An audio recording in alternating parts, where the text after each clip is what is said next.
Hello friends and family, বিলেতে বিরাজের আরেকটি নতুন ব্লগে আপনাদের সকলকে ওয়েলকাম। ম্যানচেস্টারে এখন বেশ ভালো জাঁকিয়ে ঠান্ডা পড়েছে, আর শরীরটাও এই ওয়েদার চেঞ্জ নিতে না পেরে একদমই এনার্জি পাচ্ছি না। অনেক দিন কোনো ব্লগ আপলোড করা হয়নি। 22শে সেপ্টেম্বর আমরা গিয়েছিলাম ম্যানচেস্টারে অরিজিৎ সিং এর কনসার্ট দেখতে। এটা হয়েছিল এতিহাদ ক্যাম্পাসের পাশে কোয়াপ লাইভের অডিটোরিয়ামে। যে গুজে বিকেল বেলায় পৌঁছে গিয়েছিলাম, আর এতিহাদ স্টেডিয়ামে আজ ছিল একটা ম্যাচ, তার জন্য প্রচুর লোক, প্রচুর ভিড়, আর ট্রামেও প্রচণ্ড ভিড় ছিল। তাই আমরা ট্রামে করে না এসে এলাম উবেরে। আর বৃষ্টির ওয়েদার বলে খুবই সমস্যা হচ্ছিল, আর সাথে পড়েছিল জাঁকিয়ে ঠান্ডাও। এই প্রথমবার কোনো বলিউড সিঙ্গার গাইবে এই কোয়াপ লাইভ অডিটোরিয়ামে। অরিজিৎ সিং এর পুরো ইউকে ট্রিপে প্রথমে গিয়েছিল লন্ডনে, তো লন্ডনে আবার এড শেরিনও এসেছিল, তো আলাদা রকমেরই সেখানে প্রোগ্রাম হয়েছে।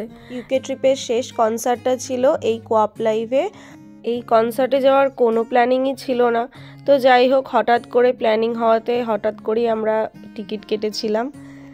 অডিটোরিয়ামে ঢোকার মুখে এরা টিকিট আর ব্যাগ সবই চেক করছে। অডিটোরিয়ামে কিছু বাইরে থেকে খাবার নিয়ে ওঠা যাবে না, এখানে একটা ছোট্ট স্টোর মতো আছে, তো ওখান থেকেই সব খাবার দাবার নিয়ে উঠতে হবে। তো আমরাও কিছু জিনিসপত্র কিনে চলে যাচ্ছি অডিটোরিয়ামের ভেতরে।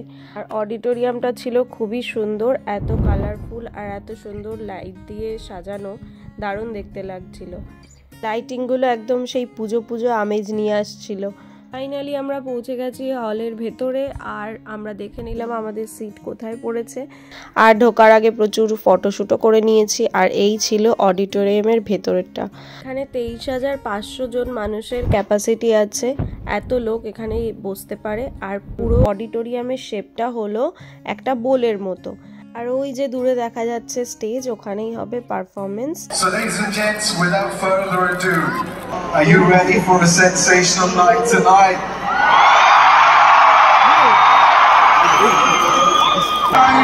Welcome to Arijit Singh!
সাড়ে 3 ঘন্টার একটা লম্বা কনসার্ট দেখলাম আর দারুণ এনজয় করেছি। আপনারাও নিশ্চয়ই ক্লিপগুলো দেখে খুব এনজয় করেছেন।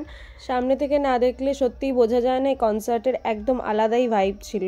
আর গানের সময় আমি লক্ষ্য করেছি অরিজিৎ সিং মিনিমাম 5টা গিটার চেঞ্জ করেছে আর সাথে পিয়ানোও বাজিয়েছে, তো আলাদা রকমই একটা ব্যাপার ছিল মানুষটার মধ্যে। সম্ভব এনার্জেটিক আর শুধু প্রফেশনালি নয়, গানের প্রতি তার ছিল অগাধ ভালোবাসা। অনেক সময় দেখা যায় প্রফেশনাল সিঙ্গাররা টাইম বাউন্ডেড থাকে, টাইম শেষ হয়ে গেলেই স্টেজ ছেড়ে চলে যায়, কিন্তু ওনার মধ্যে সেটা একদম দেখিনি। শ্রোতারা অডিটোরিয়াম ছেড়ে চলে যাওয়া শুরু করেছেন কিন্তু উনি গান থামাননি, উনি স্টেজ ছাড়ার আগ মুহূর্ত অবধি নিজের মতো করে গেয়ে চলেছেন। অসাধারণ একটা এক্সপিরিয়েন্স হলো আমাদের। আর আপনাদের কেমন লাগলো সেটাও কমেন্টে অবশ্যই জানাবেন। আজকের মতো ব্লগটা এখানেই শেষ করছি, দেখা হবে পরের একটি ব্লগে।